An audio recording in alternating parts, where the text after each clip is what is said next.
Maybe your intention is not connected to the will of God because you are thinking too much about your problem and not about the one that is the answer of every problem. Maybe you have your mind right now too much on your darkness, but you forget about the one that is the light of your darkness. Maybe you have a trouble and you don't know how to answer that. You are frustrated, you are depressed, you feel lonely, and you don't know what to do, but you forget about the moment that the Lord is going to be glorified when He delivers you from that.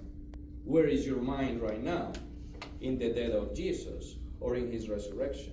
Because if your intention is good, doesn't mean that it's connected to the will of God. So if you are looking for freedom, that is awesome. But if you think that freedom is do whatever you want, why are you looking for that freedom already? And again, and still. If you say that freedom is do whatever you want, it looks like that's what you're doing right now.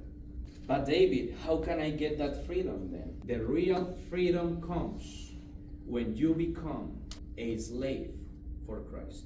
Yes, Paul was saying that. I am a slave for Christ, not because Jesus was punishing him, but because it's an action of humbleness before the one that gives him the real freedom.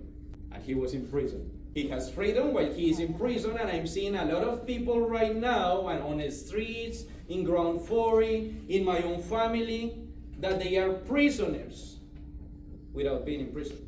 But Paul is in prison and he has freedom. For that we will see the second verse. Philippians chapter 2, verses 3 and 4. Do nothing from selfish ambition or conceit, but in humility count others more significant than yourselves. Let each of you look not only to his own interests, but also to the interests of others. So the next question is, what are you doing today with selfish ambition? What is that thing in your life that when you do it, you look your own interest and not the interest of others? David, why you ask me that? That's too hard. I don't want to say it in front of the people. You know why I ask you? Because it's the only way that I can pray for you, brothers and sisters. How can I pray for you if you don't open?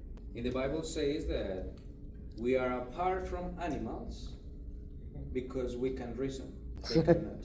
David, are you telling me that if I don't care about my intentions and I act without reasoning, just by instinct, I'm not saying that.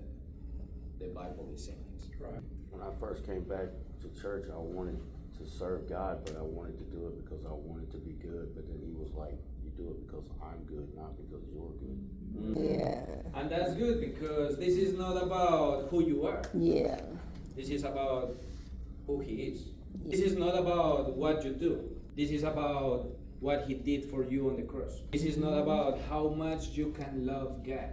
This is about how much He loves you.